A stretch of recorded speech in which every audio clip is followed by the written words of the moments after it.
So as we get started, you'll note that we have a couple of different pieces here. So you have your pattern, and then I asked you all to get your needle and thread, and then your beads. So you have all those items in front of you. So what you'll do first is you'll take your thread, and you'll find the opposite end of the needle. So Vera, I saw that you double threaded yours. Just pull your needle closer to one side, and then on the opposite end of your needle, you're gonna do about 3 knots. And it's really, really teeny tiny. For you folks online, there's that really teeny tiny knot, but it's just big enough so that way it doesn't go through your material. So I'll give you guys a few minutes to do that. And when I have everybody's eyes, I'll know to move on. Folks online, if you need me to slow down or stop, speak up, say, hey, slow down, stop, or something.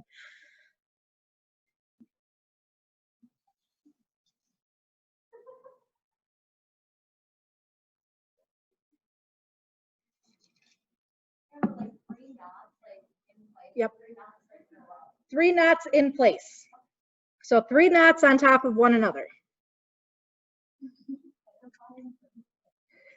It's good to ask these questions because, you know, I may explain things. I do have a habit of explaining things in a way that I understand it, but not necessarily everybody else. My partner tells me I'm absolutely terrible at that.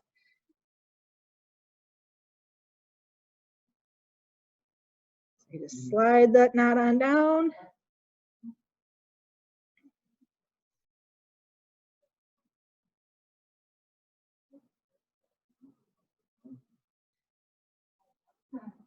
Yep, so you get this little teeny tiny little knot. Oh, that glare. Amber, can I see your knot again? Absolutely. That teeny tiny little knot. And that's preventing it from going back through the needle from? It'll prevent it. So when you poke your needle through here, when you poke your needle through your pattern, it'll prevent the string from coming all the way through when you pop up. So it'll keep your string tight as you're laying your beads. Okay, thank you. Yep. How's everybody doing on the knot? Are we doing good? Good? Okay. So on your pattern, either on this one or, you know, if you decide to start beading projects at home, you're gonna pick a place on your pattern to start. And so what I would recommend is finding a corner if you have a sharp corner. So the corner of the wolf here, the corner of the heart here.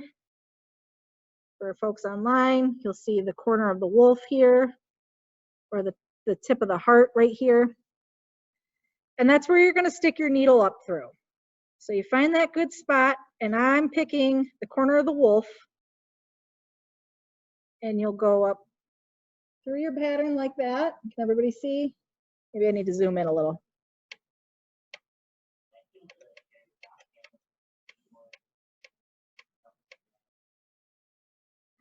That would be super cool if you could help me with that. Yeah, I don't know how to work tech support. Okay. So you poke your hole, you poke your needle through that corner. You can kind of see my needle moving around there. And then you're going to pull it all the way through. And that's why we have that knot there, because now your beads aren't going to go anywhere. So for our folks online, bear with me, this will be the first time that I teach backwards. But you find your corner and you poke your needle all the way through, and then you'll pull your needle all the way through until you hit that knot. I'm gonna go backwards so I don't double up on myself here. Oh, but I stabbed my knot twice, so. All right. Does anybody need help? We're good? Okay. All right, online folks. Right now we're stringing our beads. So pick a color for the outline of your wolf, usually the darkest color for contrast. And then I would say probably about 6 beads would be good to start with. So that's 5. We have 6. Maybe get on there. Okay. All right, so you got your 6 beads strung, and you'll move them all the way down to your pattern where your string's coming out.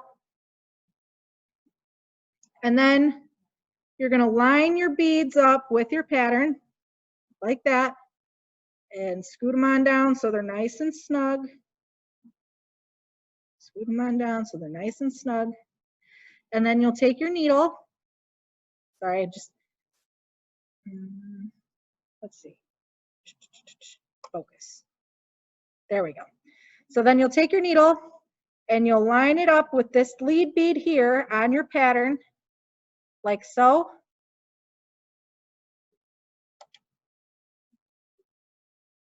Maybe, come on, focus. There we go. And then you'll push it all the way through and pull it tight. So your beads are sitting nicely like that in a row. And then you'll take your needle and you're going to come up from the bottom side, halfway between your beads. So between 3 and 3. Let's see if I can tilt it like so. And it's okay that your beads have moved just a little bit, but essentially you want your needle to split your beads that you just laid down. You'll pull it all the way through. And then your beads will snap back into place like that. So then you have your string coming up between your 3 beads. And then you'll take your needle. Do I need to slow down? Yes. Okay. Okay, where are we stuck at? Yep. So Gary is exactly right. So if you look at your pattern below, and this might be hard for you guys to see on this because it's white thread on white backing, you can kind of see it there. But where you stick your needle is halfway through those beads. So 6 divided by 2 is 3,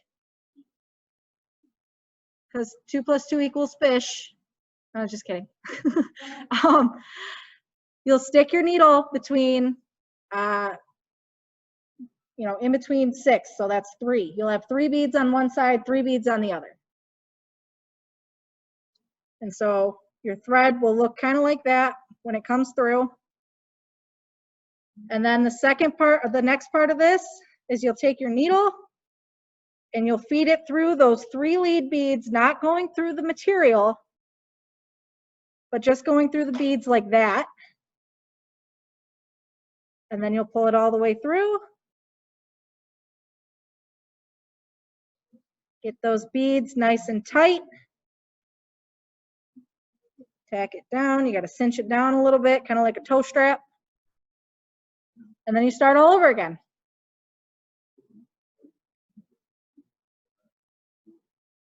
Who needs help? Who's got questions?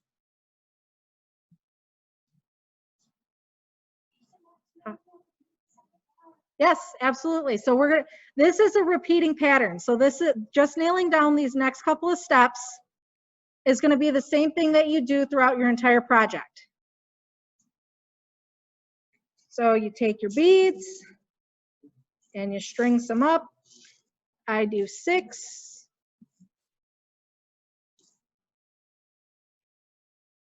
Maybe.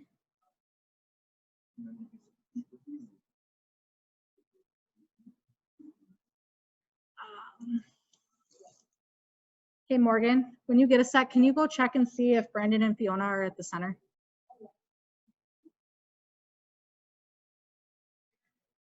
All right. So you take your beads and you line them up. And then you poke your needle through like that. Push it through. Pull it all the way to the end.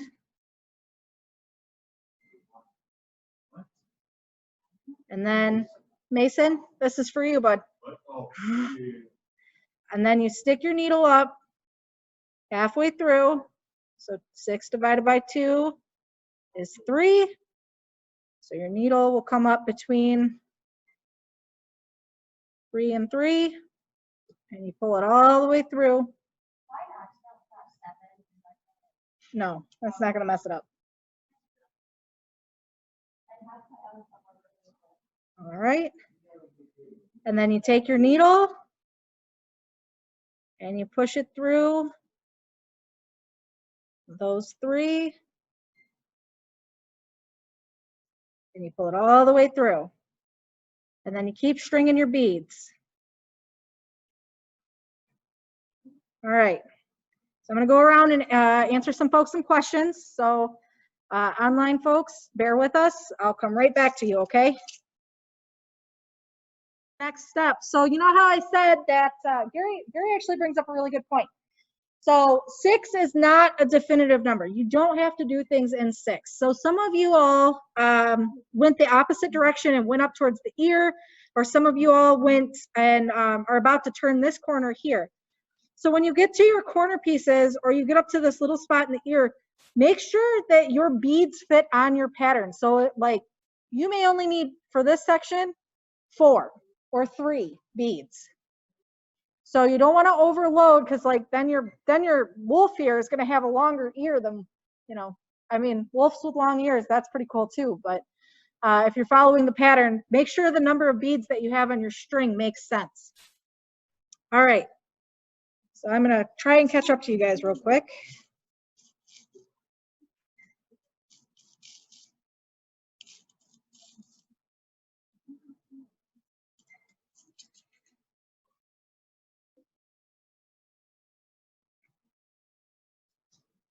All right. So we're about to turn a corner here.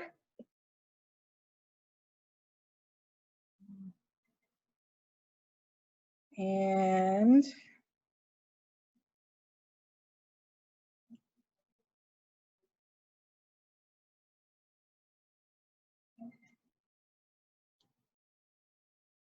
all right, so when you get ready to turn this corner, depending on if you want a sharp corner or if you want a smooth corner, you will either, we're just going to do a smooth corner for now right now. So what you would do is I actually go down a couple of beads just to make these corners really clean.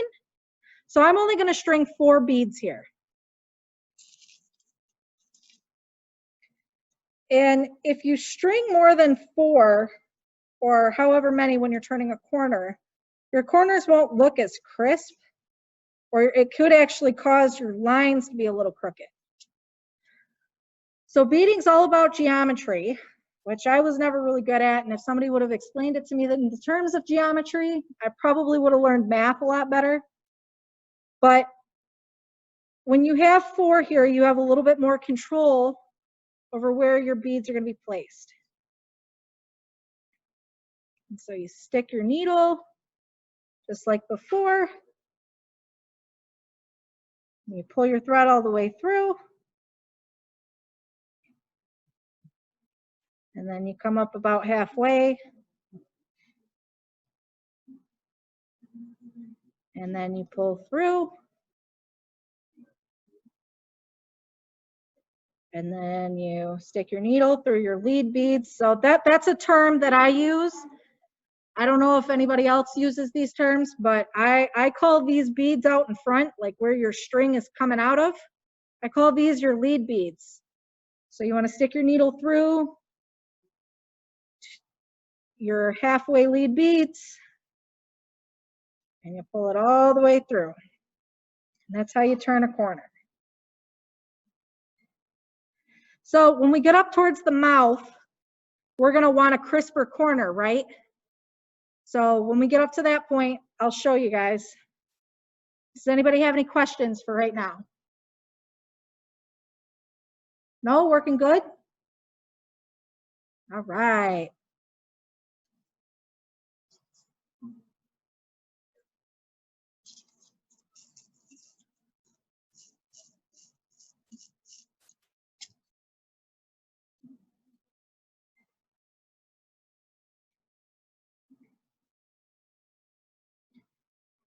So the beads that you're working with today are size 11 seed beads. And beads come in a variety of shapes and sizes. So these beads here are actually check seed beads.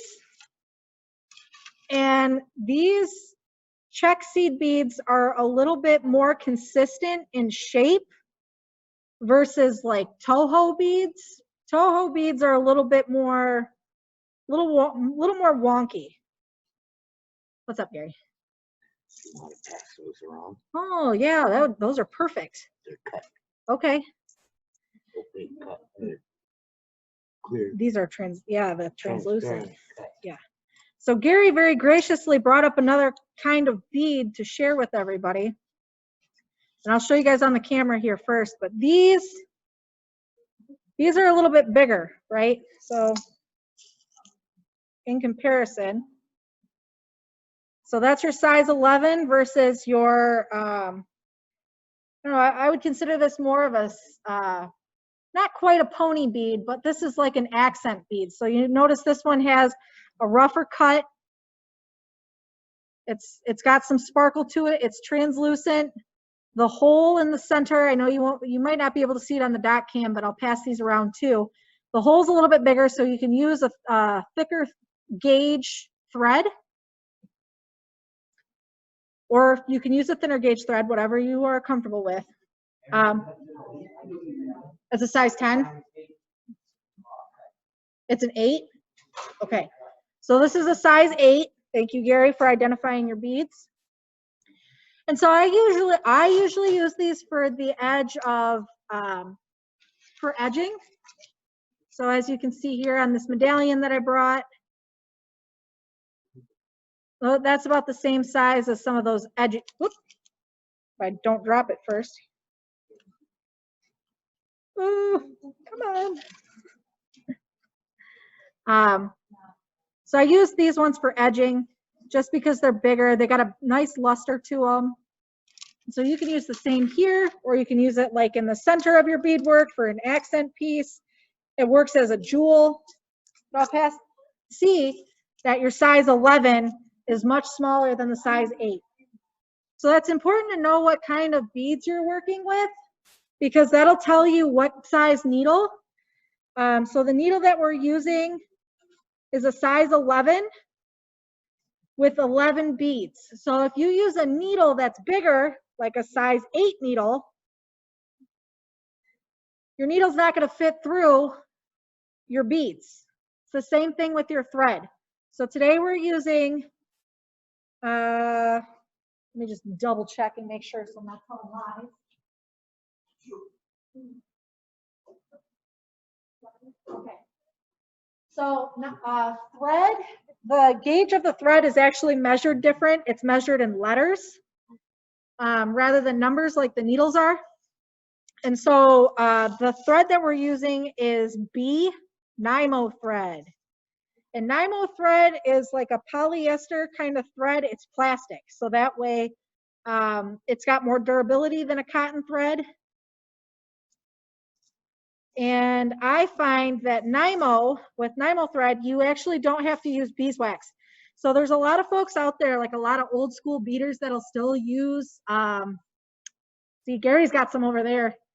But some old school beaters will use beeswax on their thread to coat their thread so they don't get as many knots, but to also make it as durable. It's a nice protectant layer over your thread. And so if you have beeswax at home, what you would do is you would take your thread and put it on your beeswax block, and then just, you know, put your thumb over top of your thread, over top of that beeswax, and you just pull it through nice and gentle. And that'll give it a nice coat. You can do that 2 or 3 times, 4 times if you're feeling extra sacred. Hey. And then you can use that for your beadwork. But with this Nymo thread, you don't necessarily have to use that.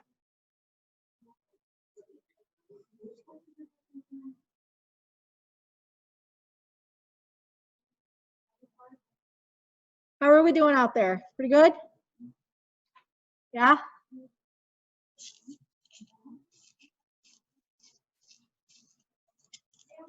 Yes?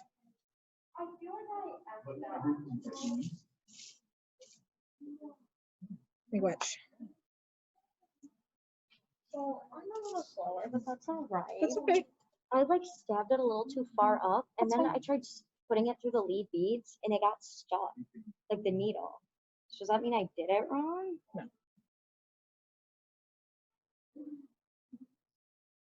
We can't all be perfect. Oh, you don't have to be perfect. Beading is an imperfect art.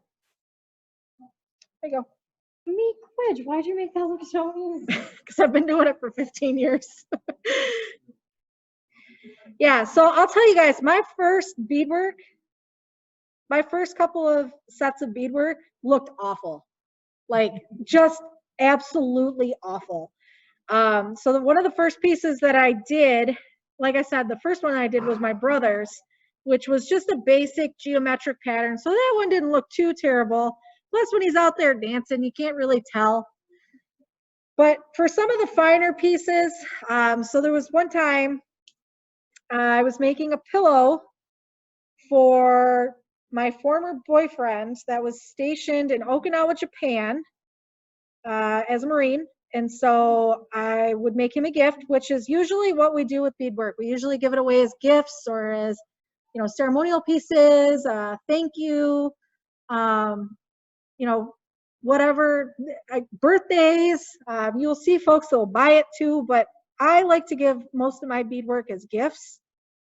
I trade it for knowledge, actually. That's how I ended up making this medallion that I showed you earlier. My friend did ask for it, but she gave me the gift of knowledge. She helped me through some really tough times to, you know, be able to establish a trade that way, right?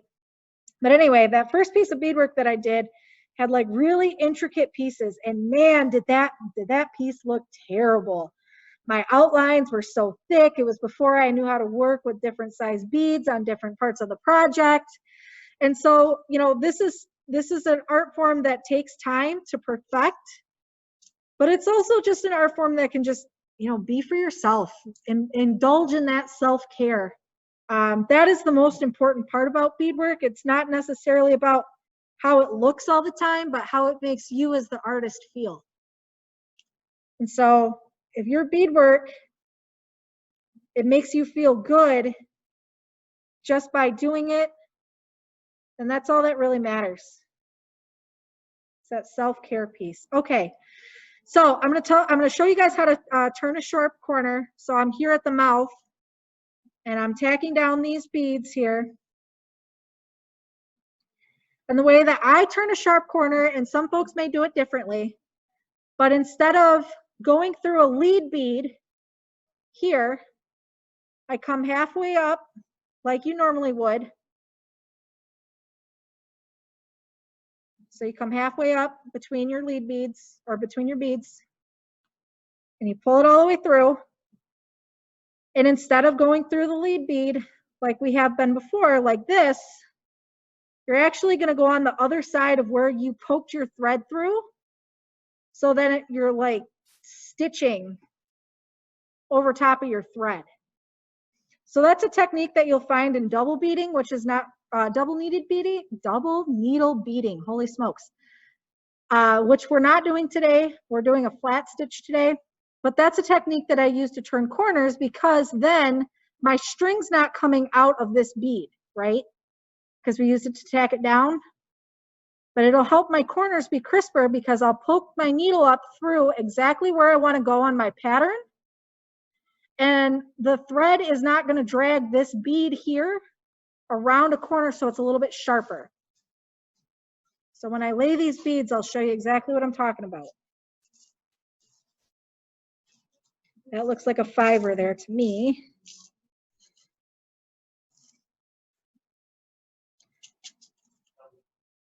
But if you do a round corner, there's no wrong way to do beadwork.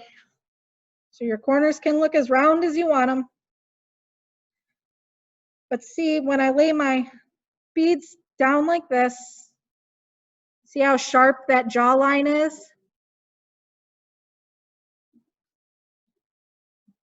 So you have no jawline, and then your jawline. Crisp. And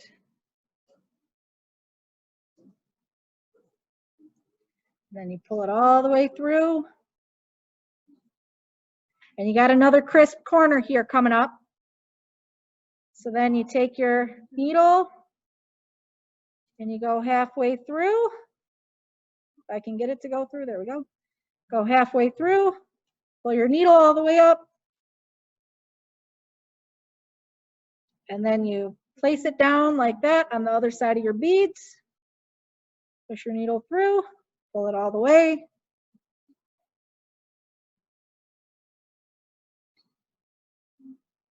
And then you come up in your pattern wherever you want to restart.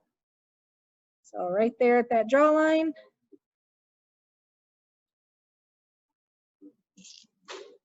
String your beads. My wolf looks terrifying. Well, he's fierce. That's what we want to see, fierce wolves. We got to protect our relative during their mating season. So your terrifying wolf is fitting for this project, Isabel.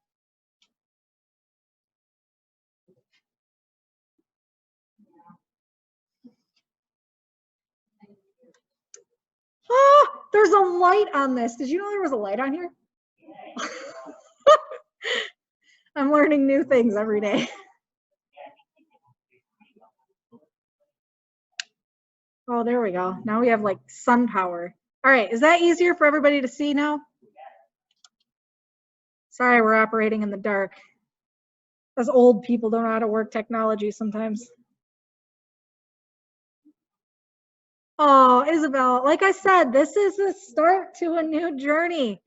You will get better at this craft the more you practice. And all that really matters at this point for our beginning beaders is how actually doing beadwork makes you feel. So like I said earlier, and I don't know if you guys caught me online, but this is a way that I, like, this is meditation for me. This is my self-care. This is my happy place. Whenever I'm doing beadwork is when I'm calm. And so with somebody, you know, somebody like me who has ADHD, like, this is a task that keeps me focused because it's so simple, but it keeps my mind occupied because I'm always thinking, okay, what's the next number of beads? Where's my next corner? Where is my next, you know, how is this design going to look when I'm finished with it? Excuse me. My hidden beads. I mean, I have my private stash of beads, but. Oh, yeah. Okay, that's a good point, Gary. So Gary brings up a really awesome piece. So every piece that you make is specific to your art style. And sometimes when we get into these projects, did I just mess my wolf's nose up? No, I didn't. Okay. Maybe a little bit, but I'm going outside the pattern a little, guys. Maybe I did mess up. Yeah, see, look how messed up I did. Okay, so I'm gonna back this up a little bit. And backing up, I'm glad that I messed up because now I can show you guys how to back it up. So if you find yourself in a situation where you're like this, it's real easy to fix. You just pull on these, on your beads that you just laid down and just back it out slowly. Just pull on these beads very carefully and then fix yourself. So Gary brings up the point of a hidden bead.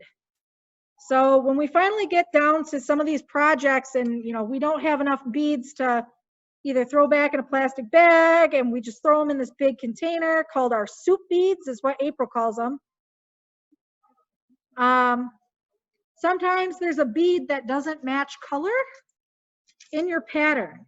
So I'm trying to find one in this one because I know I put it in there. But sometimes it's so subtle. Oh, there it is. Sometimes it's so subtle that you can barely even see it, but there's a clear bead in there in between my two thumbnails. So on this one, you can't really tell, but there's a clear bead in there, and I think there's another one right over here, actually. So sometimes artists, like if they're super, super good, like professionals, Sometimes they'll just put one in there because that's their mark. You're leaving a piece of yourself on this artwork. And so if you find those beads, you can definitely tell that this isn't something that's been mass produced in a factory somewhere. This is something that someone took time and effort and love and care to put into this project for you.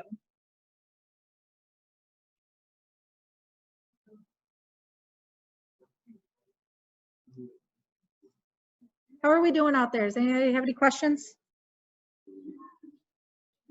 Oh, yeah, good Our luck. kid did that. Yep. So there's your one bead. Actually, can I show this to Mhm. folks? Okay, so here's another. Does anybody have any questions right now? No? Okay. So Gary brought this gem in.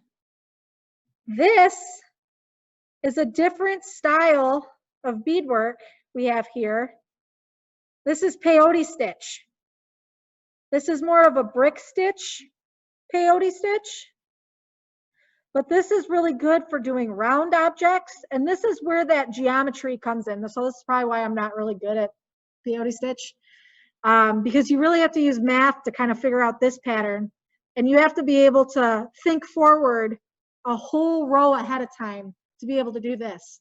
So maybe our next beading circle, maybe I'll teach folks how to do this. So yeah, if you have round objects, like folks do bead their eagle feathers like this. So if you're gifted an eagle feather for graduation, or as an honor for a service that you've done, or for teaching, people will typically bead the end of their eagle feathers with this style to cover that tip. And then you can use the beadwork, because we don't want to pierce that eagle feather, right? We don't want to pierce the spirit of that relative. So you'll use your beadwork to hang it off of whatever you're hanging it off of, if it's not going as a part of your regalia. So for like your graduation cap, you'll actually attach, instead of going through your eagle feather, you'll just attach it via this beadwork here and tie it down real good. Migwetth, Gary. Gary also shared with us this sticky looking stuff. This is called sinew, or catgut is what I call it. Does anybody know what the traditional, like what this is made out of traditionally? This might be a synthetic waxed fiber, but it's actually made out of animal intestine. Yep. So you got those big long intestines that you don't know what to do with. You dry them and you coat them with wax, and you make this, and this is like a durable seam. So most folks will use this to edge their moccasins with. If they're going real tradish, this is how you'll fasten your moccasins together. Or at least this is how I've been taught to do that. So this is real durable. Like this is super hard to break. It's like waxy string. You use beeswax on that? Okay. Yep.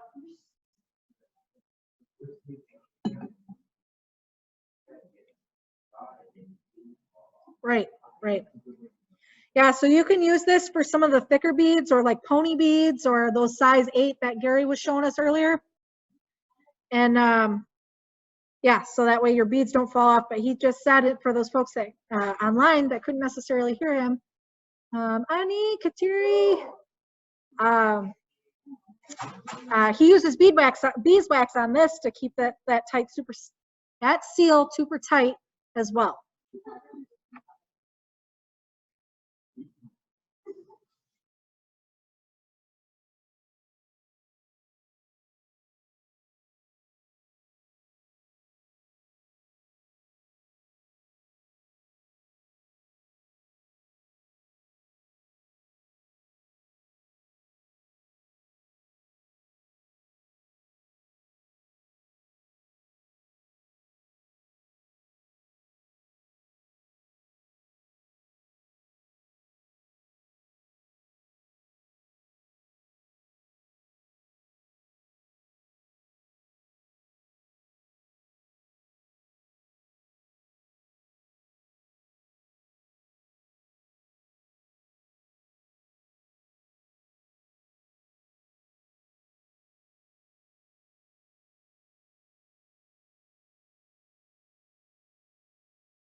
Anyway, so yes, we have joining us right now, we have April Lindelof, who is one of our faculty in Native American Studies.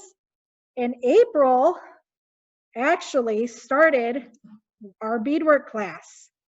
So April, did you want to tell the story of why you started a beading class? Sure. It's a lot, the class, I think one of the things we always try to talk about in Native studies is balance.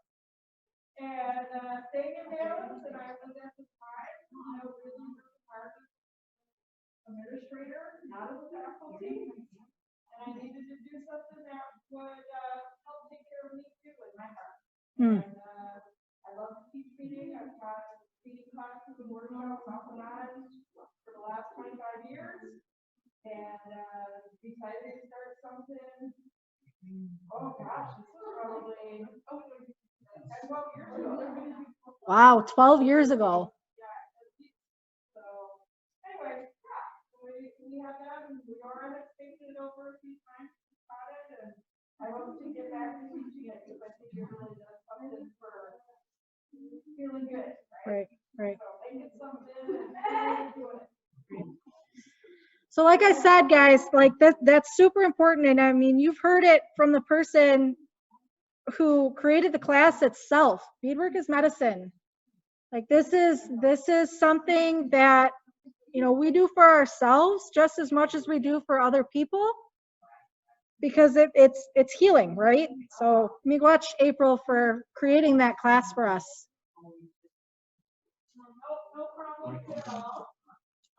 In fact, when I made the argument that I needed to have a minimal of 12 or a maximum of 12 students, somebody asked me why, and I said, because the students in front of things, like the studio class, I got a lot of support from that. Right. So, yeah, no, I got a lot of support for it. Migwetth.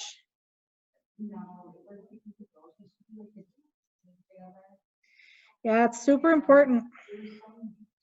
And those smaller classes, I mean, you guys know, those smaller classes, you're able to build community a little bit better, right?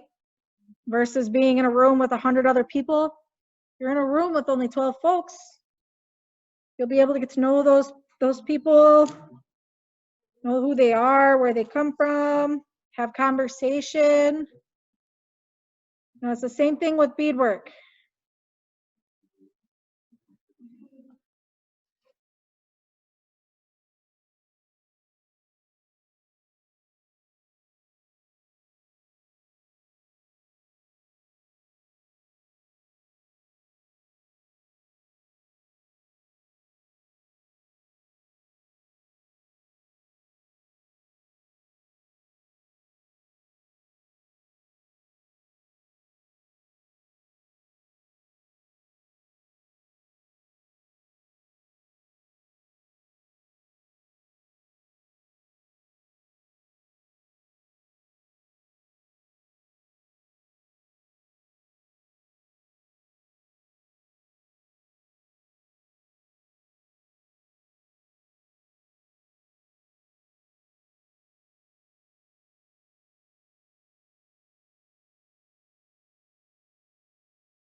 Everybody else around me has finished or done their outline, but that's what your outline looks like. So if you get to this point,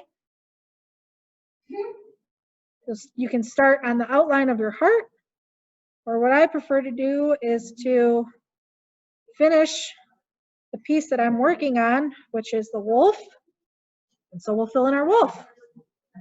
So we'll see you when we get back. All right, everybody's wrapping up and headed to the NASA meeting tonight at 6. So I just wanted to show you how far I got. So next week on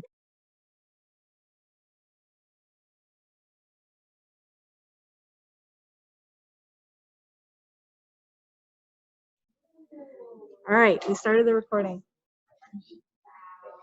All right, bonjour everyone. How are you? We are good. Good, you're here. I'm so excited that you guys are here. This is awesome. This is day 2 of our Migwetth beading, Valentine's Day beading circle. So thank you for joining us for our 2nd week in a row. Today we have Aimee Cree Dunn, who is one of our faculty members in the Center for Native American Studies, who really actually inspired this event. So last year when I was relatively new and we started republishing Niche News, I actually reached out to Aimee and asked her, I reached out to all the faculty members and asked if anybody wanted to contribute articles. And so Aimee immediately popped up and she was like, yes, I want to do this article because Valentine's Day is a very significant time for wolf mating season. At this time, I believe they were reinstituting the wolf hunt in Wisconsin. And so Aimee wrote an article about the wolf hunt and how the wolf hunt was actually occurring during mating season. And I remembered that, and I remembered how passionate she was and the story that she told as a part of Niche News. And so I thought that this year, let's go one more step further. Let's expand your article a little bit more and actually have a conversation in a beading circle about this so we can learn more about our relative and then, you know, just show our appreciation for our relative through doing some beadwork for them. So Migwetth for joining us again today, and I'm going to give the floor to Aimee so she can share her knowledge about our relative Migwetth. Migwetth. All right, Migwetth Amber, I appreciate that. Yeah, it's really nice to be able to just hang out with people and talk about my Ingen a bit. I was going to start off and see if any of you had stories you wanted to share about my Ingen yourself, an experience you might have had, an encounter, a story you read that impacted you. All right, go ahead. Okay, so I love I talk to the room or the TV here. All of us. All of us. There you go. My name is Brandon Garlow, and I was just in northern Minnesota about a month ago now. And when we were driving down the road about 5 minutes away from our camp, a wolf popped out of the woods. And at first I thought it was a coyote because seeing a wolf is rather rare. But we stopped the car and we looked at her, and she stopped and looked back at us, and we had a real good opportunity to take a look at her, and it was definitely the size of her fur, her coat. It was a pretty powerful experience. We just couldn't believe that we were actually eye to eye with the wolf right there. And then we so it ran back into the woods, and further up the road, there's about a group of 5 or 6 deer, and they were paying no mind to us. They were paying attention to the woods because they knew something was around, and so I think we caught the wolf maybe on a hunt. But leading up to that, we were at the White Earth Reservation, and we actually got to speak with an elder. His name is Joe LaFleur, and he gave me a book, and this book was about Anishinaabe teachings, the creation story. And I read that book, and one of the first stories was about the wolf and the brotherhood we share with the wolf. And I've always been fascinated by wolves. That story in particular really touched me. And then 2 days later, we actually saw a wolf. So it was like this whole experience of seeing a wolf. It was special. So that was my story. That sounds so powerful. How very, well, that's just a nice story. And I love that connection that you had just getting that book on the wolves, and then you have the actual encounter. That's fantastic. Migwetth, for sharing that. Wonderful. Anybody else have an encounter they want to share, or a story they know about that they wanted to share with people about Mayangan? Don't be shy. I see somebody pointing at somebody.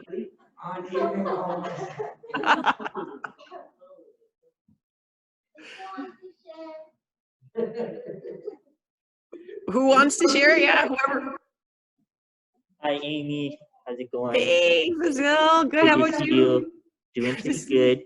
Okay, so our story, Sophie and I were at home over winter break. Oh yeah, over winter break.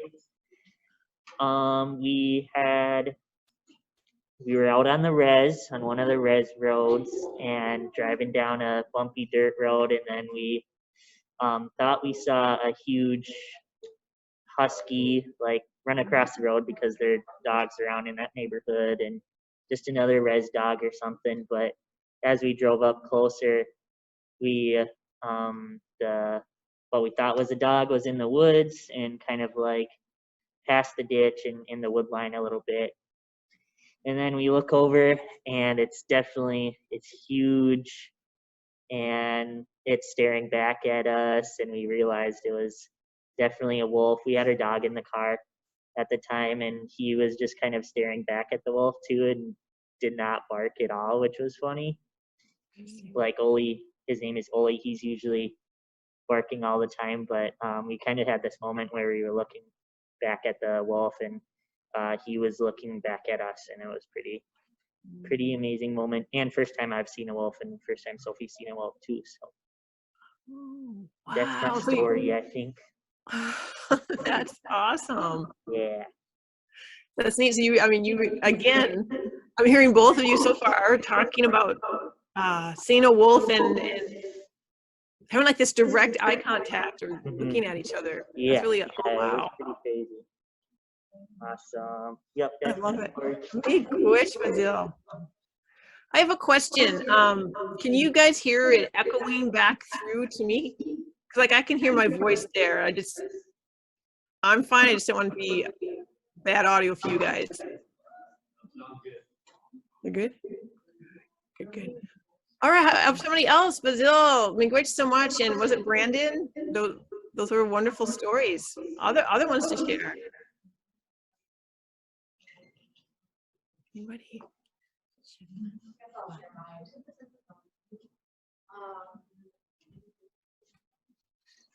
So when my little guy was still in my belly, one of my family's traditions is to give our babies Anishinaabe names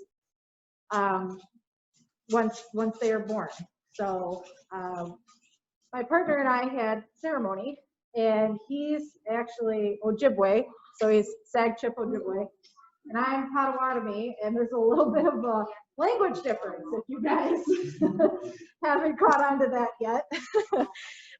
And so, one of the things that we kept going back and forth about was, do we give him a Potawatomi name? Do we give him an Ojibwe name? We wanted to find something that was very symbolic of both, and that we could spell in the language in both languages and have, some kind of fluency there.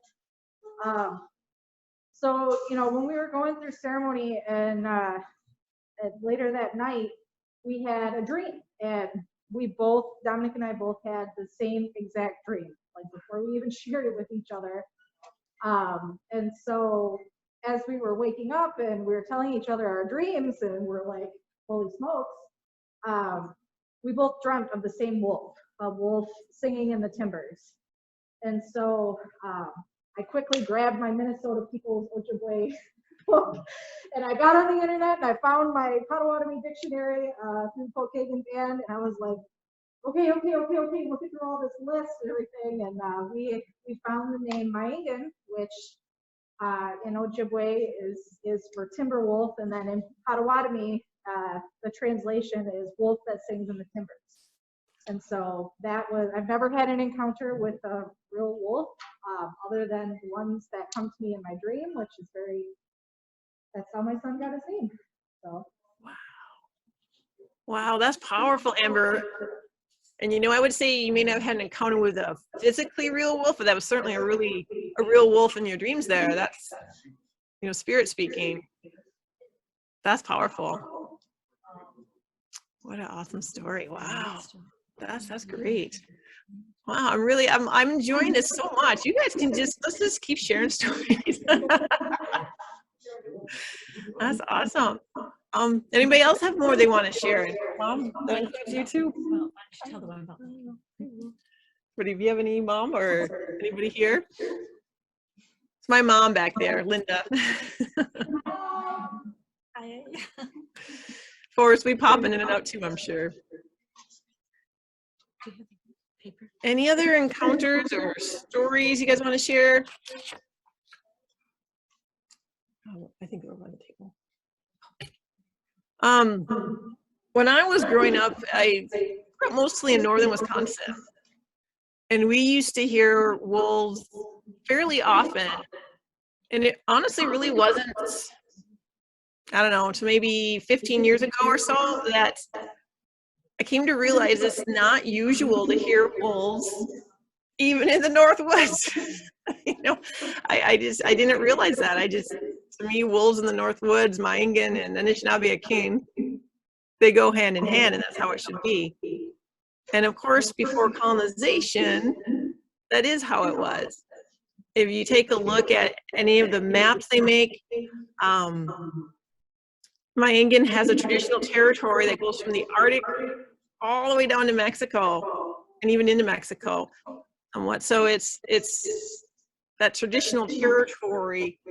Migwetth lost so much of the traditional territory in the same way that Native peoples did, which is really interesting. I think most of you know that story, the creation story, how Anishinaabe, first man, original man, and Migwetth traveled that world together at the request of the Creator and became so close that they were like brothers, and their twines were so intertwined that what would happen to one would happen to the other. And so it's, when I look at maps like that loss of traditional territory, that's one of the things I think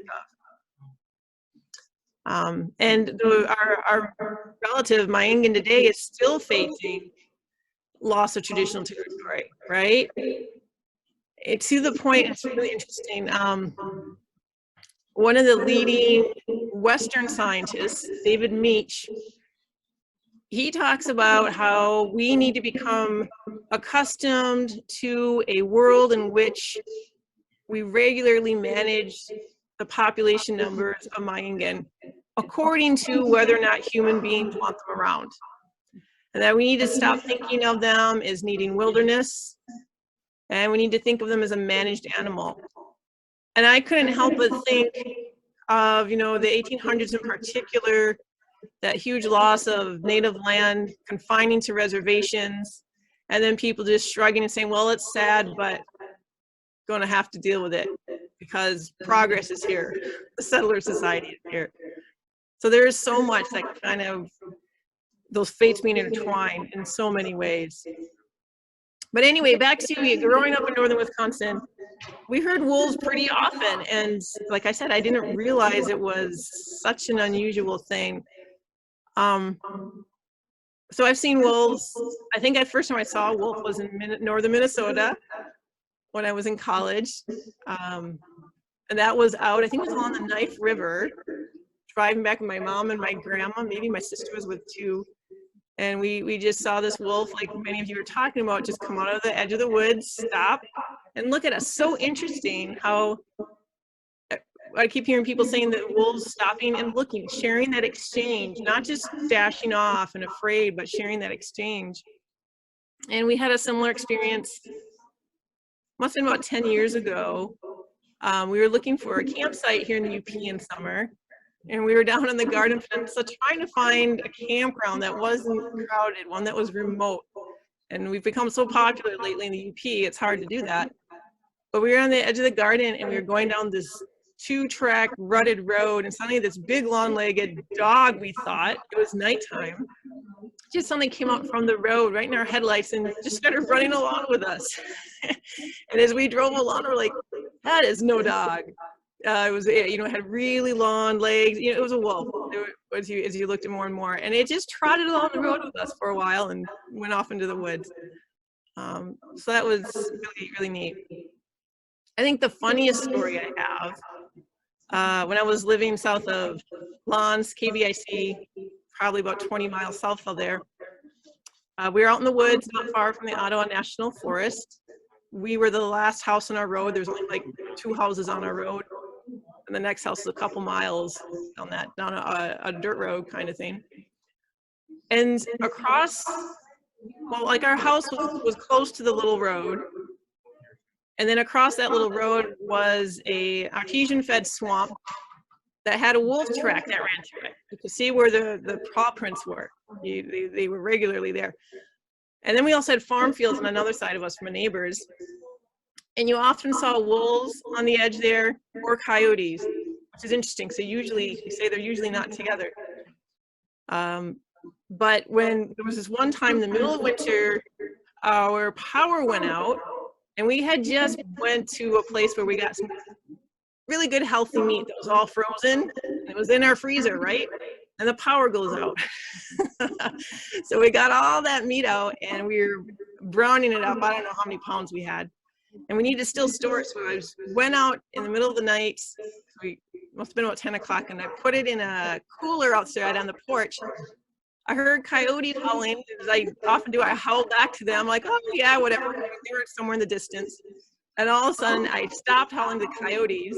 2 seconds later, just across the road, probably about 150 feet from me, this deep-throated howl of the wolf as I'm holding all this delicious smelling meat right in my arms. So that was like, oh, that was thrilling. That was fun. But yeah, like Amber was mentioning, this is a really special time of year for Migwetth and for really a number of our relatives, animal relatives up here. Is Valentine's Day, one thing for us in the human world. That's a holiday that comes from Europe, of course. And it's a celebration of love and romance. And I just find it really interesting because here in the Northwood, this is also the time when the mating season or the breeding season starts for Migwetth, starts for crows, blue jays. If I recall correctly, even raccoons, possibly squirrels. I'd have to check on those last 2. But it's that time of year, or it's that time of romance for so many of our animal relatives too, including Migwetth. I suspect that Valentine's Day in Europe also came from a time of tribal traditions that celebrated this time of the year when our animal relatives came together for their own romance, right? So I really like this idea of kind of stopping and acknowledging Migwetth and Ondeg the crow and all our other animal relatives who for them this is a time of romance for them right now too. And it's I don't know, I feel it's a way both of recognizing what's going on in the animal world in that way, and being as the Anishinaabe people or living in the land of the Anishinaabe, kind of leaders are helping people reconnect with their own tribal traditions. Saying this is a time of year to celebrate romance, not as a Hallmark greeting card holiday only, but as a time to celebrate romance that's happening all over the woods, right? So it's I don't know, I think it's a special time. I think everybody knows that wolves mate for life. So wolves will get together any time of the year. This is the breeding season, but pairs will come together and form that lifelong bond any time of the year. I don't know how, one of the things I read, it sticks in my mind. One Western biologist said, pairs tandem urination, when they go out and they mark the trails, they mark them together. That's the same thing as a wedding ring in many human cultures. It's showing the world, hey, look, we are a couple and we are together, and this is our home. This is where we live. And that, I don't know why that sticks in my mind. It's a very interesting thing. But this time of year is when they're coming together. Like I said, they hang out together all year long, though. I mean, when we think of wolves, so often in Western science, they're talked about as packs, which they are, but really the best word for my Ingan pack is a family. They are families. In Western science, they've talked about the alpha female, alpha male, but even within that body of study, they are saying, you know, these aren't the best terms to use. And once you start to think about the wolf pack as a family that is led by a mother and a father, everything starts to fall into place. It's not about an organization or a hierarchy of who's superior and who is not. It's about a family coming together and doing what families do. So, you know, some parents are going to be more lenient and there may be less discipline in the pack. Other parents are going to be stricter, maybe demand more respect kind of thing. So there's going to be more discipline, more rigor, more competitive, perhaps even competitiveness in the pack. So it's going to vary. Pack cultures themselves, family cultures are going to vary according to the personalities who are involved. But those, yeah, that's, there's these lifelong bonds that are formed, and they make families, intergenerational families. Sometimes those lifelong bonds, if both members of that pair survive, sometimes they step aside as the breeding pair in a family, and a younger, usually a female, will come to be the dominant breeding female, and an outside male will come into that pack. And so you'll have grandparents in the pack too, which is really nice. Right now, like I said, is the breeding season. The pups are going to be born somewhere around March or April, depends on, you know, where you're at. They say the pups are born to coincide with the time when herbivores are going to have their own birthing explosion, for the seasonal birthing explosion. So, you know, the rodents that are out there, because yes, contrary to the fact or the understanding that wolves eat deer, which they do when they hunt deer, wolves also eat the little ones, the mice, you know, they'll go after fish. So there's a wide variety that they eat. So the pup's birth is actually timed to when it's going to be most helpful for the adults to go out and catch these herbivores out there, small and large, and be able to help keep those pups going, keep them fed. Another interesting thing I think that a lot of people don't realize too, when we've come from this story that science, Western science, has told us that there's this alpha and male and female, we kind of think of everything revolving around the alpha male's wishes and needs and just where he wants to go. And that's really not true. It's really kind of the needs of the pups that seems to have the most central influence on family behavior. So when the pups are born in this early spring, the entire family, the entire wolf family, focuses its attention on feeding the nursing mother. So the mother doesn't leave the den, but she's there to nurse the pups, and the others bring in the food to her so that she can then be producing milk for the pups. As the pups get older and are able to eat more solid food, then they start bringing food for the pups themselves. And finally, when about early summer, they'll move to the rendezvous site, which is different than the birthing den. And then the pups are moving more on their own. The mom, she'll head off and she'll go on hunting excursions with the other adult and older juvenile wolves from the wolves that were born in years before. And you have babysitters who stay back at the den to take care of the pups. Sometimes the pups are left on their own, and we have somebody checking in on them. But the whole family waits until those pups are old enough and capable enough to move to the rendezvous site. So again, it's the pups that determine how that goes. As the pups get older towards the end of summer, the older juveniles that have been born in previous years, they start to leave more. They start adventuring off on their own exploratory journeys with their brothers and sisters. And mom and dad stay back with the pups of that year, and they do their own explorations. But when fall comes around, everybody comes back together again, the older juveniles.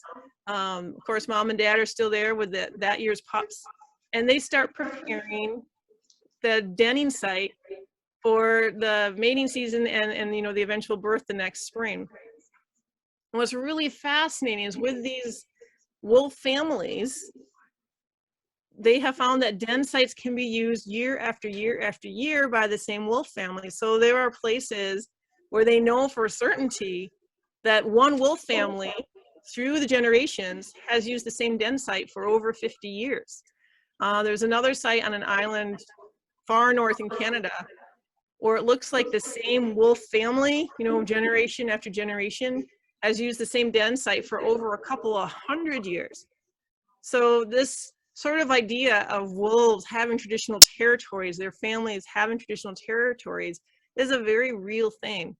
Even right down to the den sites that are used in that the family centers around with those pups there. So yeah, that's kind of, I guess, wolf family life that stems from this romantic time of the year for wolves. But wolves, how do they get together is kind of a question for some people. And that's an interesting story too. I'm sorry.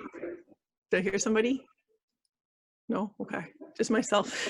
The voices in my head.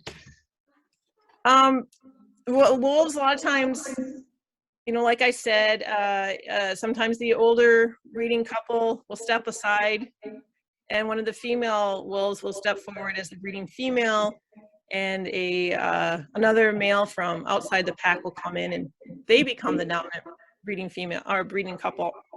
Other times somebody, the male or the female, may be killed, and the widowed partner that's left, he or she will take, another person from outside the pack to become their partner for life. But the main way that most wolves meet their lifelong mates is somewhere between the years of being 3 to 5 years old. That's when most, but not all, most wolves leave their family and they head off into other territories to find a mate and to find their own home territory. So these lone wolves, when you see a lone wolf and they're not with a pack, is likely going to be a juvenile between 3 and 5 years old who's looking for that mate and looking for that territory. They can wander hundreds of miles. Sometimes those wolves, they've noticed, they haven't had a lot of info to go on, but they have seen some wolves, like say a wolf who's 3 years old leaving in the summer of this year, say, headed off and goes to the same pack, maybe a couple 100 miles away, that sister or brother of theirs had gone to the previous year. So there seems to be, they suspect they have evidence in Western science that siblings will find each other in these other wolf packs, even when they're hundreds of miles away, which is really interesting too. But when those lone wolves are going off and they're looking for their own territory or looking for their own mate, they're called lone wolves. And one of the things that really fascinates me is in Anishinaabe astronomy, that whole idea of traditional ecological knowledge and having such relationship with the land and our animal relatives that you really understand them because your people have known them for generation upon generation. In Anishinaabe astronomy is reflected in Anishinaabe knowledge of wolf behavior. I don't know how many of you have noticed the night sky, and those of you who've been in some of my classes will have heard this story before. But if you look at the night sky, you got the stars, all the distant suns that are out there. But we also have a few stars that we know of as the planets, and they move across the sky in the same way, same kind of plane that the moon or the sun moves across. So they're always on that kind of line that the moon or the sun is on. but they don't move like other stars. A lot of the time they're looking like they move from the east to the west, but occasionally different ones look like they move backwards from west to east, and then they move back to east to west again. So there's kind of this over time back and forth movement across the night sky. And as Anishinaabe people, I don't know how long ago somebody noticed this, but they said, hey, look at those stars up there. They remind me of those lone wolves that are out there looking for mates. And so those stars in the night sky in Anishinaabe astronomy are known as the wandering wolves, as the wolves who are looking for their mates. So as a perfect time around Valentine's Day to go out and kind of maybe take a look for those wandering wolves in the sky.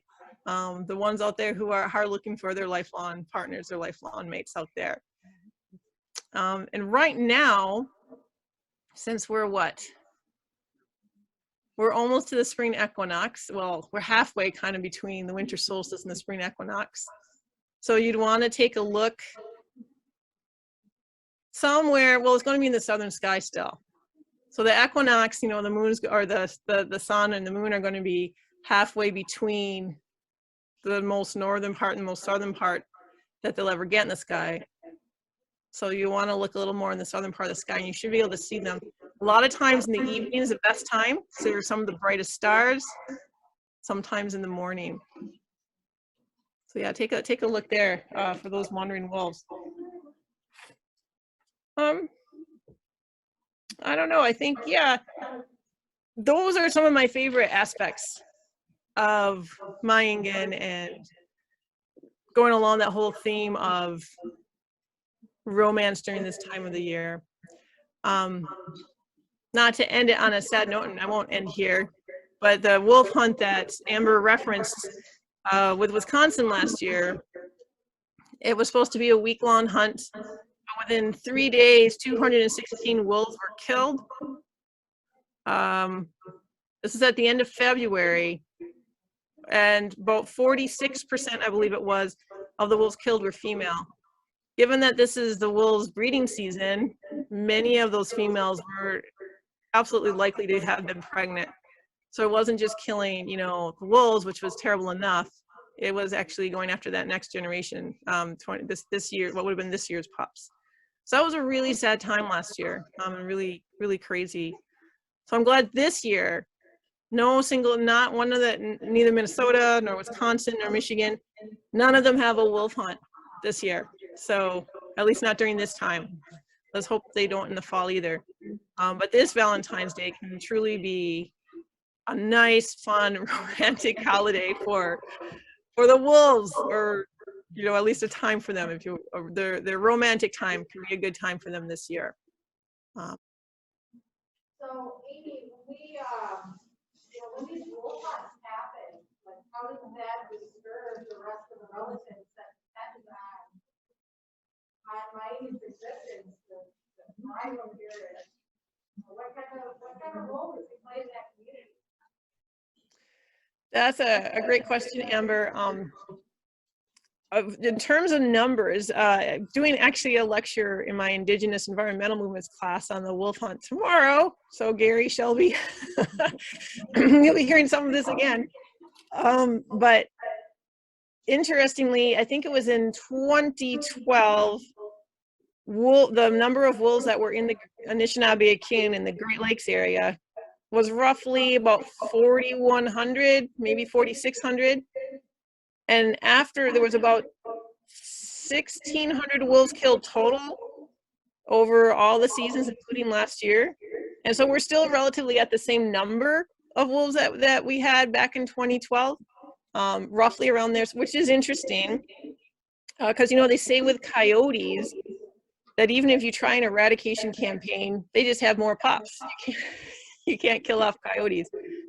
But it seems to me, just looking at the numbers, that the wolf population seems to be staying the same. However, we've lost almost 2,000 wolves because of these wolf hunts, right? So in terms of the individual impact on the families and individuals themselves, that has been significant. I think back to a video I sometimes show in class It's a recreational hunting video, an organization that takes sports hunters and then they go out and they have them shoot, they lead them where they can shoot the deer. And this time, I think it's up in Canada, they ran across a wolf. And so this hunter shoots this wolf. They should do a little blurb about it. It's all rah rah, isn't this great and wonderful? And then the video ends, and then they come back on, and they're like, "Whoa, can you tell us what happened?" It was like later in the day, and the guy had killed another wolf. And what had happened is one of the family members of the wolf he had first killed came back to see what had happened to that first wolf that had been killed, and he killed that one too. So I think right there, I mean, it's such a sad story, but it shows us, you know, these wolves are, they care about each other. They're concerned about their family members. Wolves are extremely social animals. You know, they need those family members. They need those connections. One Western ethologist, animal behaviorist, he studies wolves and the canids, dogs, coyotes, and he says, you know your dog, if you have a dog, or all of us are familiar, I'm sure, somewhat with dogs. We consider dogs pretty expressive. Their eyes, their tails wagging, you know, we can often see facial expressions. But according to Western animal behavior scientists, wolves are even more expressive in their emotions than our dogs are. They're more expressive than coyotes, more expressive than our domestic dogs. They're, for everything from their facial expression to the plethora of meanings that different tail movements can mean. They're very expressive, meaning very communicative creatures. They're animals who love to communicate with each other because that bonding happens so much through communication.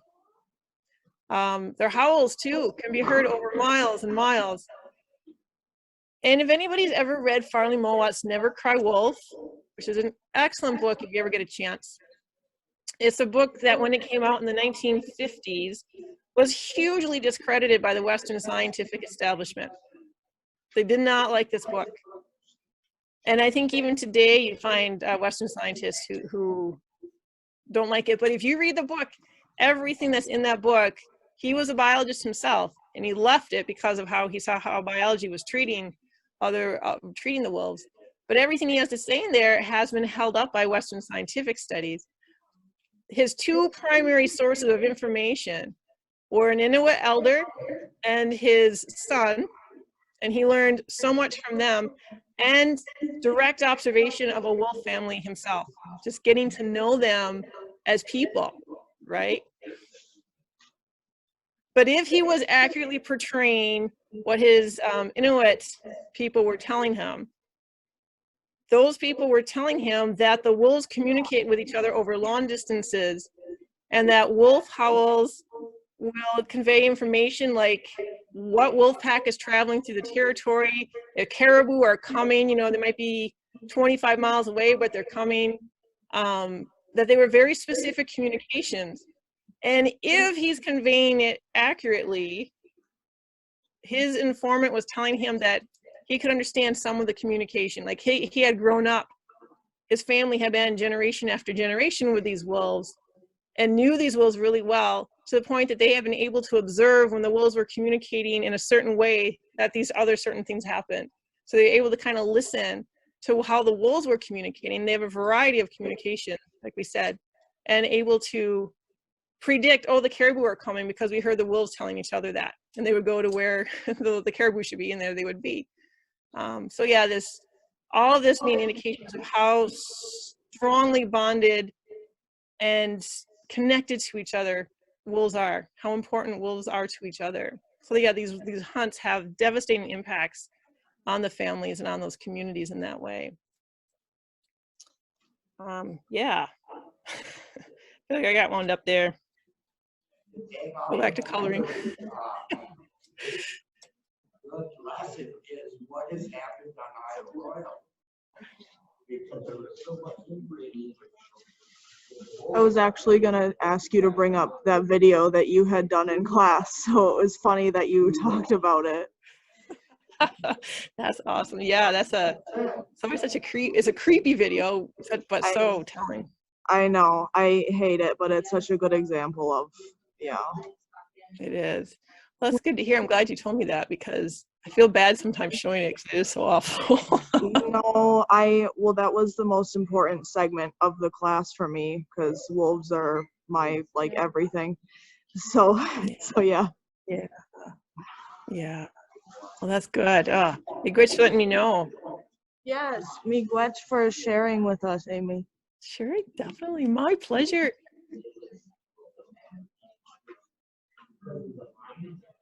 Did I hear somebody bring up Isle Royale? I heard something about that. Yeah, I was talking about how the wolf population on Isle Royale for inbreeding and stuff had declined. And Amber was wondering about our other relatives. And because that wolf population out here declined, that the moose population exploded, and the moose were eating too much of the vegetation on the island. So they brought two sets, one from over in Montana, one pair, and another pair from upstate New York, and introduced those 4 wolves to the island to try to balance out the moose population. Yeah, there's a really interesting story with that. Grand Portage has come out really strongly against the relocation of wolves to Isle Royale. Grand Portage is right next to Isle Royale. You know, Isle Royale is part of their traditional territory. And they did not want wolves coming into their territory from outside of the Migwetth that was in Grand Portage area. They were afraid outside wolves would bring diseases and that sort of thing. That was part of their concern. But they opposed it just on principle. And they have a really interesting statement, and actually Gary will talk about it in class tomorrow too. But they point out that wolves were not on Isle Royale until 1940.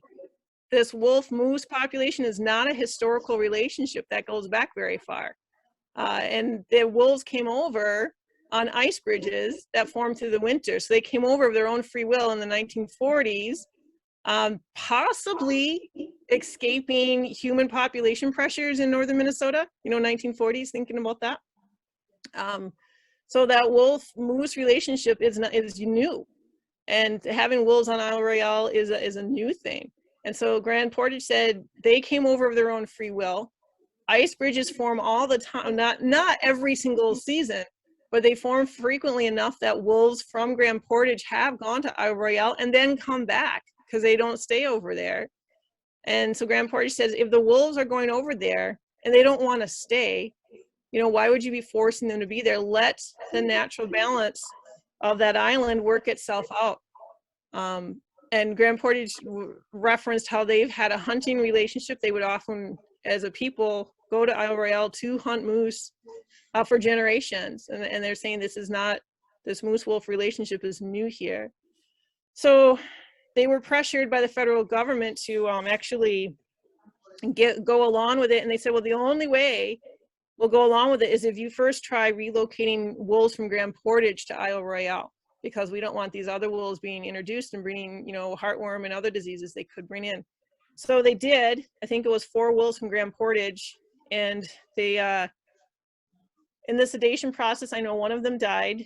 I can't remember what happened to the two other of them, but one of them went there and she left. She wouldn't stay there. She came back.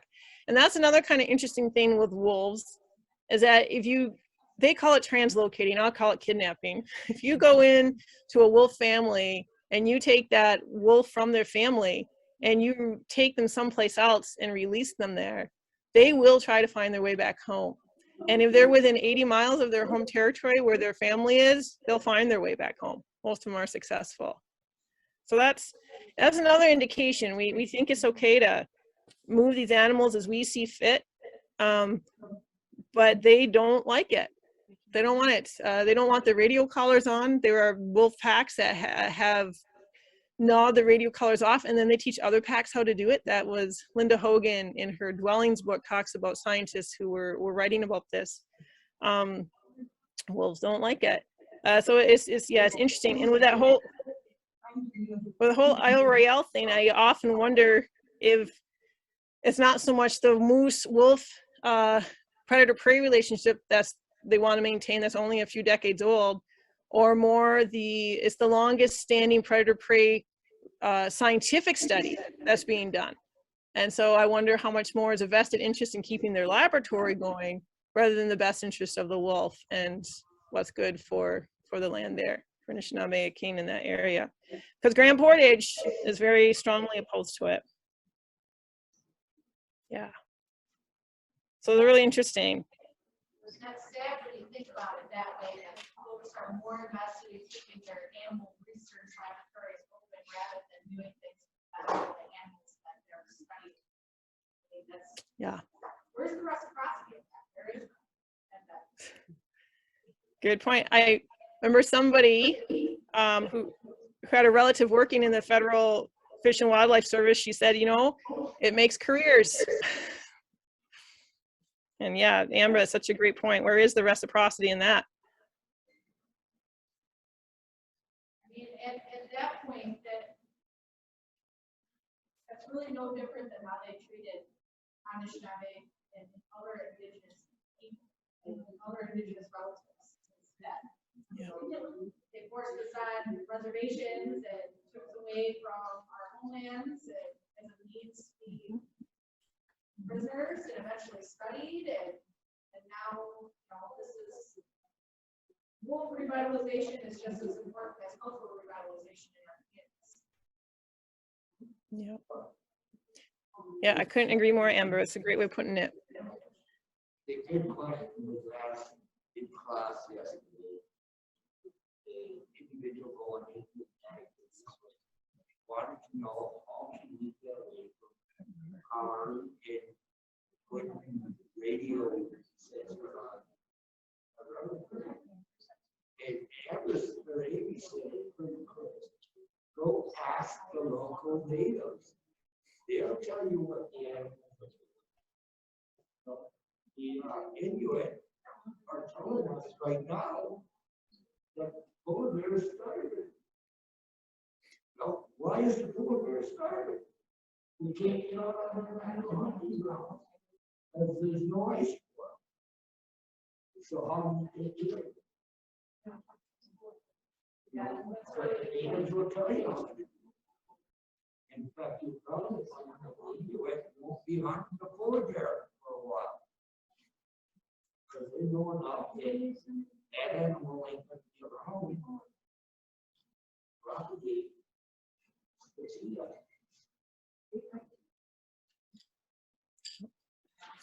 And Gary, I'm glad you brought up the Inuit because that's something to think about too. In Nunavut, they passed a Nunavut Wildlife Act, and it is based entirely on traditional ecological knowledge principles. You know, it's partly in the Inuit language and partly in English, and it's based all around it. And I thought, man, wouldn't that be awesome if we started having hunting codes and regulations that were strictly really researching the cultural values of the Anishinaabe, for example, and we're based entirely in that. And the language, everything, all those, the values, the language, all right there. Yeah. So Aimee, other than taking your class and learning how to really serve as a voice for these relatives, what are some other ways that we can get involved in protecting our Native relatives? That's a good question. Well, I'm fumbling here. There's the political ways people, I think one thing is being aware of our political environment. A lot of people think, for example, that it was Republicans who took the wolf off. It was actually the Democrats. Obama first took them off in 2012. So if people are looking for hopes from a Democratic president to protect them, I wouldn't put our eggs in that basket. And then of course, once it was this federal court that put him back on, saying, look, you can't be doing this to the wolves. It had a good reason. But then Trump delisted it. It was both Republicans and Democrats who do this, right? So I think that's the first step, is realizing allies for the wolf don't necessarily fall on political party lines. I guess there's a petition going around. What's the petition for, Mom? She keeps saying there's a petition going around. On Facebook, if you go on Facebook or, you know. So Facebook petition? Well, yes, there's several that are going around. I'm sure on Facebook. I don't know. It's if you look up online, I'm sure you'll find some petitions that you can sign. If I'm sounding cynical, it's because I am. But it doesn't hurt to sign them, right? Kind of like voting, it doesn't hurt to vote if you think the system isn't working. I don't know at all about this, but I'm looking up something really briefly, and I guess there's actually an organization that has formed to literally go out in the woods and protect the wolves during wolf hunts. I don't know anything more about that other than something I just saw in passing. It was in the North Woods somewhere, yeah. Yep, somewhere in the North Woods here. I think, Amber, I wish I had some better thoughts. Michigan right now is what they call their wolf management plan, which I hate that term, management, is currently, the public input just ended on January 31st. It was entirely based on the idea of what they call social carrying capacity. On the one hand, they didn't want wolves being so greatly depleted in number, they became endangered again, which is a good thing. But on the other hand, they said, but we need to kill wolves so we keep them at a population level that meets the social carrying capacity of the region they live in. Social carrying capacity means how popular they are with any human community. And that's what they're basing their wolf management, that word, management plan on. So that public hearing just ended January 31st, so that public comment period. So I'm sure Michigan DNR is going to have more opportunities to get involved or to voice your opinion. Really interesting thing when the wolf hunts were going on in Minnesota, Wisconsin, and Michigan, the tribes in all of those states, of course, stepped up and said, we won't allow hunting on reservation land. Only Wisconsin fully recognized that. Both here in Michigan and over in Minnesota, the government said, well, you can make that apply on lands that are owned tribally, tribally owned lands within the reservation borders. But any lands that are owned privately by non-tribal members, that aren't in tribal hands, it doesn't count on. So it was a total violation of tribal sovereignty, right? But in Wisconsin, the Wisconsin DNR said they recognize each tribe's full sovereignty to pass this regulation within reservation borders. So there was no wolf hunting in Wisconsin on reservation borders. And I think that's one way here in Michigan, maybe we can advocate for change. If it's an issue, I'm not up to date on how much land is on non-tribal and how much is tribal within reservation borders here in Michigan. And we know in Wisconsin and Minnesota, you can have as much as 90 to 95% of reservation land being in non-tribal hands. So, you get to protect 5% of your land and make that wolf hunting illegal. Here in Michigan, I called Bay Mills in 2013, and I said, well, is this an issue for you guys? They said, well, we own all our land within the reservation. So when they said no hunting on Bay Mills, no wolf hunting on Bay Mills, nowhere in Bay Mills could you hunt for wolves. But yeah, so that'd be something I think here in Michigan, and if you're in Minnesota, to advocate for full sovereignty for the tribes so they can protect Miyingan fully within reservation borders like they're able to in Wisconsin. That makes sense. It's really sad that, I mean, not sad, but kind of sad that our tribal communities are really the only ones that are thinking about it. Well, ramifications, thinking about how it will contribute to our society as a whole, and that the government really is only just recently reaching out to tribal communities and kind of respecting those boundaries that they've put to be able to protect this relative. Like, what is the point of having national endangered species list if we keep bouncing any relative on and off this list? I mean, that's just, I don't know. From my perspective, I feel like that would get exhausting as a human. I can't even imagine what that would be like for someone who doesn't have a voice. Yeah, and I think that's kind of An interesting point to kind of point out too is the reason they got removed on the Obama administration in 2012 is that U.S. Fish and Wildlife said the Great Lakes wolves are fully recovered. They're a distinct population segment. They're fully recovered. Remove them. The northern Rocky Mountain population segments of wolves are fully recovered. Remove them. And when the federal court overturned that decision in 2014, that court was saying you can't do that. You can't sit there and say, well, within this little framework, this little territory, wolves are doing good. Because if you look at the United States, wolves are on like a 10% of their traditional homelands. So they are not by any means fully recovered or even halfway recovered onto their territory, on their traditional homelands. But they keep getting away with it by just looking at small population segments in confined areas and saying, well, in Minnesota, we've got 2,000 wolves, so they're good, go ahead and hunt them. And likewise, Wisconsin and Michigan, they say the same thing. We have about almost 700 wolves by the last count from the U.S. Fish and Wildlife Service that I could find. That's 2018. About 700 wolves in the UP, about 900 in Wisconsin, and almost 3,000 in Minnesota. Do you know where the majority of those relatives live, or are they spread out across the UP? I know that we have already talked about tracking hours and how that was are, but I'm just wondering, because you had mentioned that there was that one den that has been linked to have a wolf family hosted there for at least 100 years. I'm wondering if we have a similar area in the UP up here that's also like that. Yeah, that one den that was used for a couple hundred years was up in far Canada, Arctic Canada someplace. So I think the wolves there have been relatively undisturbed. Here in the UP, we didn't have wolves again until, well, I know they tried to reintroduce some in the 1980s, but those wolves didn't make it. So I think it might have been 1990s that wolves started coming over of their own volition from Wisconsin into the UP, and most of them are concentrated over in western UP. We have them all throughout.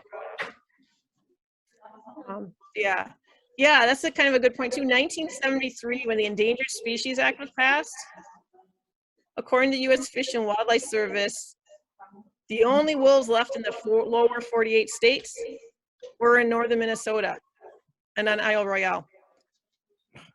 I got a cat. So that was 1973, and wolves have since then spread into Wisconsin on their own volition and into the UP, and they're over into the northern Rockies too. But yeah, that's about it. There's scattered populations down in the Southwest, I believe, but I think those are mainly in rehabilitation centers, people trying to reintroduce them. Yeah, they've got 3 big backs over in Yellowstone that are doing well. They have to transplant to Yellowstone. Yeah, and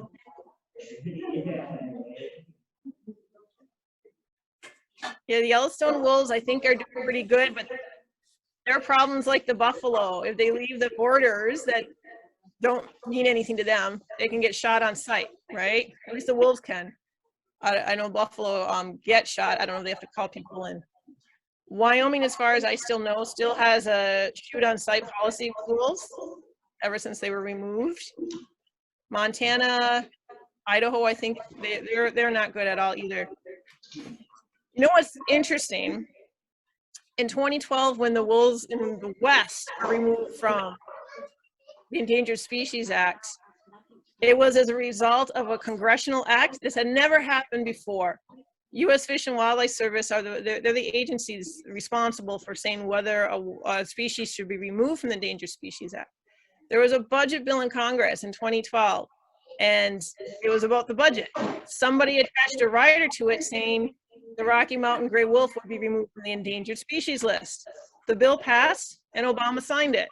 And there was a rider on a budget bill that held the fate of our Maingan out west in their hands. And it was that budget, a rider on a budget bill. That just still floors me. And then it was later in the year that the Obama administration, U.S. Fish and Wildlife Service, made the decision to remove the Migwetth in the Great Lakes area from the endangered species list. So that was an agency decision under Obama. The other was a bill signed by Obama as a rider on the budget bill. I still can't believe that. Yeah. That's the only way to protect them is start voting the indigenous peoples into Congress. That's a good solution too, Gary. Yeah. Or into the presidency, right? I'll run, because the way I look at it is, if I'm native and I buy back, they should go back and. It'll be the Gary and Aimee administration. All right, Gary, let's go for it. I'll be the campaign manager. You have my support. You work for everybody. Oh, that's weird.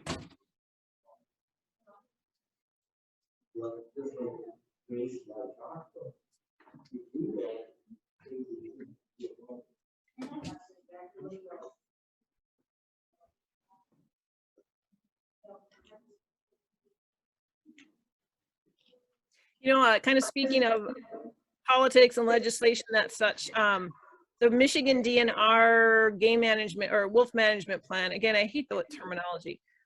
Anyway, I didn't read the whole entire document, which was really, really long, but I read about half of it. And the only reference I saw to anything to do with the tribes in Michigan was just an inclusion of a summary of the story about Migwetth and, you know, Anishinaabe, that creation story. It just kind of referenced it.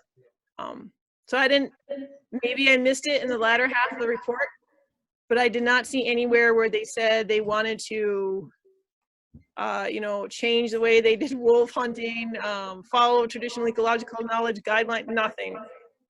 You know, it was nothing. It was like, what do they call that? Where they're just paying lip service to what we're including tribal stuff. But like I said, I didn't read the full thing, so maybe I missed it at the last half of it. I mean, but that's the reality. That's how college is. Like, reference tribes, you know, really, there's no relationship. There's no reliance. Yeah.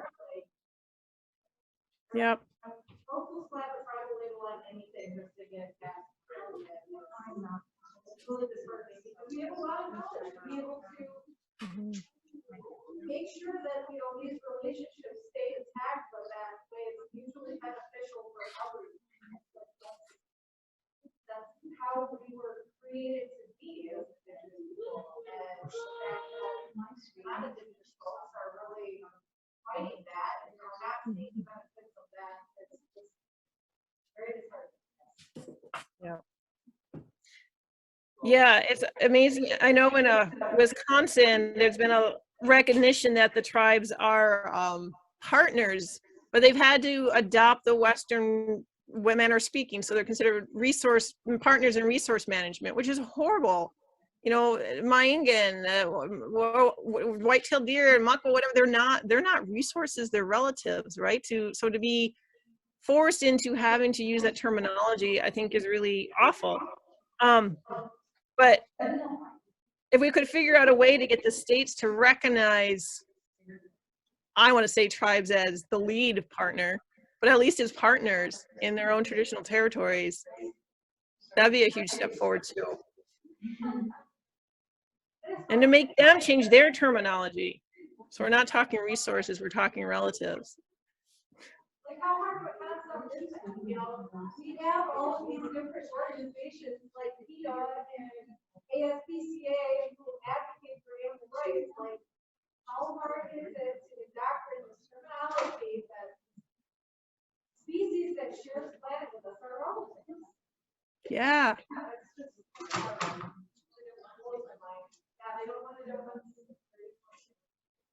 Yep. Yeah, that's a really good point, Amber. I hadn't even thought about that with those organizations. It's a great point.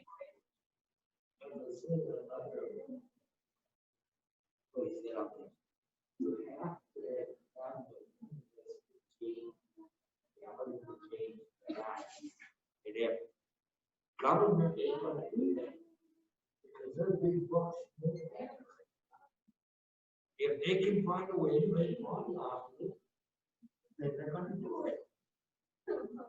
No, and because they've drawn us down so low, we're a third nation. And we don't count.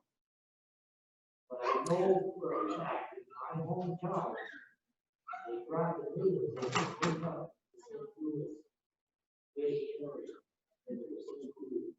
They didn't know how to do it.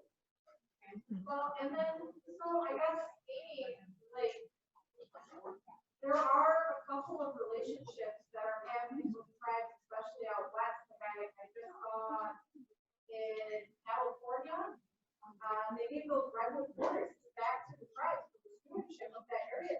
The wildfires are causing such damage that quote unquote traditional colonial resources, they don't have the wherewithal to be able to combat that, and to be able to preserve that. So that way they can continue to go to those sites and then, enjoy that food. So they have to give it back to the tribes. There was something left to learn. It's really unfortunate that that is the way that things are going. Like, why wasn't this plan returned so much sooner so that way we could actually do that work and it would be more of a relationship of maintenance rather than recovery? Yeah. Oh, yeah. So many things. When you say that, what was it, back in 2008, I think, I don't know. There was a series of weird coincidences. I was at a conference when Winona LaDuke canceled out, and in her place, they brought this guy, Victor Stephenson, who was from Aboriginal communities in Australia. And I got to meet him because I knew his friend in Australia who was also Aboriginal. And it was just a weird coincidence. But anyway, he was over there because he had been to California talking to the tribes about their traditional fire management techniques, because in Australia, Aboriginal communities did the same thing, and they kept wildfires down. And so it was like, but their, of course, traditional methods have been suppressed. So they were kind of sharing mutual stories of suppression, I guess you could say, and how to revitalize those traditional ways of living on the land. So that was 2000, that's a long time ago. And now, yeah, like you said, now they're starting to look to those indigenous ways and say, what can we use to, how can this help us now? And kind of along with that too, I actually think there were a number of people in Wisconsin DNR this last wolf hunting season who were grateful to having the tribes involved, because the tribes are involved, the tribes are allocated a certain percentage or a certain amount of the wolf hunt. In other words, if the state is going to say they want to have 200 wolves killed, they give like maybe 30 or 40 of those wolves to the tribes. So the state, in essence, maybe can only kill 150 or whatever the subtraction would work out to. And the tribes don't issue permits for those wolves. They're protecting them. So by having that allotted part of the state goal, they're actually protecting, the tribes are protecting the wolves. So this last time, I think the Wisconsin DNR has an oversight committee that sees them. And that oversight committee is the one that determined that there should be a hunt. And the DNR was actually saying, no, we haven't gone through the proper procedures. We haven't consulted the tribes. We haven't done it. They actually said that. We haven't consulted the tribes. We can't have a hunt. But the oversight committee overruled that. But so I think, kind of going back to that idea that there are some in these state agencies that I think are starting to realize the wisdom and the power that's in tribal knowledge and in sovereignty too. So that's a positive thing, like what you're mentioning too, Amber. I think I'm not hearing everything, so if I'm misinterpreting what people are saying, please forgive me. I just want to highlight what Aimee just said. Whether you're indigenous or not in this space, I really want you guys to hear this. You guys have the power to occupy these spaces. With your education that you are being here, you have the power to occupy those spaces and create the change that is needed to not only protect our tribal communities, protect our relatives, but also to create a better future for